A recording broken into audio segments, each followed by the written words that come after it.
Halo guys, apa kabar semuanya? Semoga dalam keadaan yang baik dan sehat ya. Bertemu kembali dengan saya, Vian Lucas. Hari ini kita akan belajar tentang macam-macam sistem ekonomi. Mari kita ikuti video pembelajaran berikut ini dari awal sampai akhir. Jangan lupa untuk subscribe. Terima kasih dan selamat belajar. Sistem ekonomi adalah perpaduan dari aturan-aturan atau cara-cara yang merupakan satu kesatuan dan digunakan untuk mencapai tujuan dalam perekonomian. Aturan-aturan sistem perekonomian harus dapat menjawab permasalahan barang apa yang harus diproduksi, bagaimana cara memproduksi, dan untuk siapa barang tersebut diproduksi. Walaupun masalah pokok ekonomi pada dasarnya sama di setiap wilayah dan di setiap negara, namun bagaimana cara memecahkan masalah ekonomi tersebut berbeda dari satu negara ke negara lainnya. Hal ini dengan sendirinya mendorong terciptanya sistem ekonomi yang berbeda-beda di berbagai negara. Perbedaan penerapan sistem ekonomi terjadi karena perbedaan kepemilikan sumber daya maupun perbedaan sistem pemerintahan suatu negara. Secara umum, dapat dikatakan bahwa negara yang menganut sistem liberal akan menganut sistem ekonomi pasar, sedangkan negara-negara sosialis cenderung menerapkan sistem ekonomi komando atau terpusat.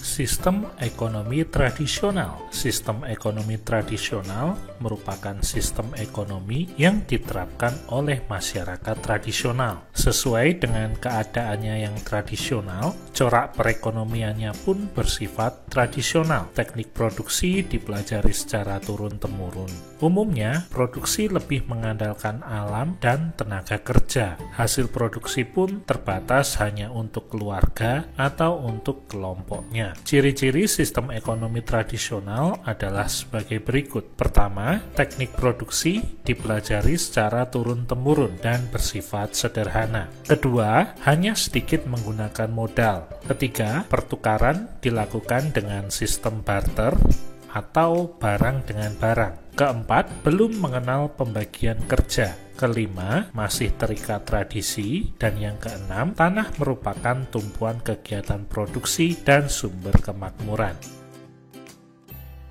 Yang kedua adalah sistem ekonomi komando. Pada sistem ekonomi komando, atau nama lainnya adalah sistem ekonomi pusat atau perencanaan, peran pemerintah sangat dominan, sedangkan peran masyarakat atau pihak swasta sangat kecil. Pada sistem ini, pemerintah menentukan barang dan jasa apa yang akan diproduksi, dengan cara atau metode apa barang tersebut diproduksi, serta kepada siapa atau untuk siapa barang tersebut diproduksi. Jadi, hampir seluruh kegiatan ekonomi diselenggarakan oleh pemerintah pusat. Ciri-ciri sistem ekonomi komando adalah sebagai berikut. Yang pertama, semua alat dan sumber daya produksi dimiliki dan dikuasai oleh negara, sehingga hak milik perorangan hampir tidak ada atau tidak diakui. Yang kedua, pekerjaan yang tersedia dan siapa yang akan bekerja ditentukan oleh pemerintah. Rakyat tidak memiliki kebebasan untuk memilih pekerjaan. Yang ketiga, kebijakan perekonomian diatur oleh pemerintah. Pemerintah membuat rencana pembangunan nasionalnya. Segala keputusan dalam perekonomian berada di tangan pemerintah. Perencanaan, pengorganisasian, dan pengawasan seluruhnya dilaksanakan oleh pemerintah. Kebaikan sistem ekonomi komando adalah sebagai berikut. Karena perekonomian sepenuhnya ditangani oleh pemerintah, baik dalam hal perencanaan, pengorganisasian, pelaksanaan, maupun pengawasan, maka pemerintah lebih mudah mengendalikan inflasi, pengangguran, atau berbagai keburukan ekonomi lainnya. Kebaikan yang kedua adalah pemerintah menentukan segala jenis kegiatan produksi sesuai dengan perencanaan, sehingga pasar barang dalam negeri berjalan lancar. Kelebihan yang ketiga adalah relatif mudah melakukan distribusi pendapatan, dan kelebihan yang keempat dari dari sistem ekonomi komando adalah jarang terjadi krisis ekonomi karena kegiatan ekonomi direncanakan oleh pihak pemerintah. Tetapi sistem ekonomi komando juga memiliki keburukan. Keburukan dari sistem ekonomi komando adalah sebagai berikut. Yang pertama, mematikan inisiatif individu untuk maju, sebab segala kegiatan diatur oleh pemerintah pusat. Keburukan yang kedua adalah sering terjadi monopoli yang merugikan masyarakat. Dan yang ketiga, keburukan dari sistem ekonomi komando adalah masyarakat tidak memiliki kebebasan dalam memiliki sumber daya. Contoh negara yang dapat dikatakan mendekati sistem ekonomi komando adalah Kuba dan Republik Rakyat Cina. Namun, perlu dicatat bahwa Republik Rakyat Cina pun saat ini sudah mulai meninggalkan sistem ekonomi komando dalam praktek ekonominya. Jenis sistem ekonomi yang ketiga adalah sistem ekonomi pasar. Sistem ekonomi pasar merupakan kebalikan dari sistem ekonomi komando. Pada sistem ekonomi pasar, kegiatan ekonomi yaitu produksi,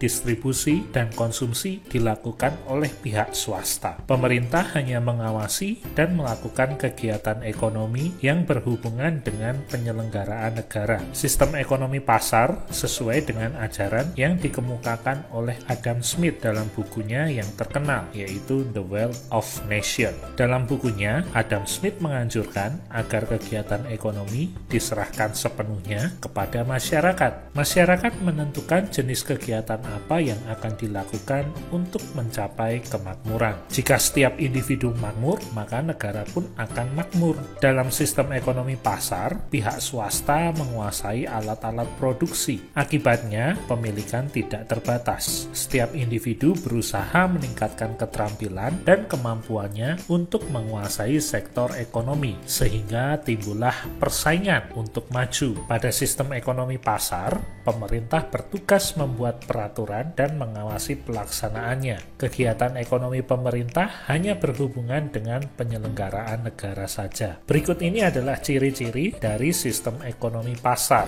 adalah sebagai berikut. Yang pertama, semua sumber produksi menjadi milik masyarakat. Masyarakat diberikan kebebasan tanpa batas untuk memiliki sumber-sumber produksi. Yang kedua, pemerintah tidak ikut campur secara langsung dalam kegiatan ekonomi. Yang ketiga, masyarakat terbagi atas dua golongan, yaitu golongan pemberi kerja atau pemilik sumber daya produksi dan golongan penerima kerja atau buruh. Yang keempat, timbul persaingan dalam masyarakat. Sebagai konsekuensi adanya kebebasan memiliki sumber-sumber produksi, timbul persaingan dalam mengejar keuntungan. Yang kelima, setiap kegiatan ekonomi didasarkan atas pencarian keuntungan. Dan yang keenam, kegiatan ekonomi selalu mempertimbangkan keadaan pasar. Pasar merupakan dasar setiap tindakan ekonomi. Contohnya adalah barang apa yang dibutuhkan masyarakat dan bagaimana memproduksi barang yang bermutu tinggi. Sistem ekonomi yang keempat adalah sistem ekonomi campuran. Di antara kedua sistem ekonomi yang baru kita bahas, terdapat sistem ekonomi yang memadukan keduanya, yang disebut sistem ekonomi campuran. Dalam sistem ekonomi campuran, pemerintah dan swasta atau masyarakat saling berinteraksi dalam memecahkan masalah ekonomi. Kegiatan ekonomi masyarakat diserahkan kepada kekuatan pasar. Namun, hingga batas tertentu, pemerintah tetap melakukan kendali dan campur tangan. Tujuan pemerintah dalam campur tangan adalah agar perekonomian tidak lepas kendali sama sekali dan tidak hanya menguntungkan pemilik modal besar saja. Pada dasarnya saat ini bisa dikatakan tidak ada sama sekali negara yang menganut atau menerapkan sistem ekonomi komando atau ekonomi pasar bebas secara murni. Negara Kuba pun menganut sistem ekonomi yang mendekati sistem ekonomi komando. Pada tingkat tertentu, peran masyarakat di negara tersebut masih terlihat. Contohnya, pemerintah negara tersebut masih memperbolehkan masyarakatnya melakukan pilihan terhadap konsumsi mereka. Masyarakat bebas menentukan mau membeli barang A atau barang B sesuai dengan kebutuhan dan kemampuannya. Sebaliknya, negara Amerika Serikat yang menjadi contoh negara penganut sistem ekonomi pasar juga masih memerlukan campur tangan pemerintah dalam derajat tertentu. Contohnya, dalam penyediaan barang-barang kolektif atau yang disebut sebagai barang publik, redistribusi pendapatan melalui perpajakan, serta pengaturan pasar melalui berbagai undang-undang dan peraturan. Pada kenyataannya, saat ini ada kecenderungan yang semakin meningkat dari berbagai negara untuk menuju ke arah sistem ekonomi campuran. Nah, Anda pasti telah memahami apa saja masalah ekonomi yang dijabarkan oleh para pengamat ekonomi modern. Selain itu, Anda juga telah memahami berbagai sistem ekonomi yang diterapkan oleh negara-negara di dunia. Menurut pendapat Anda, mana sistem ekonomi yang paling cocok dengan negara kita, Indonesia? Tuliskan di kolom komentar ya. Terima kasih sudah mengikuti video ini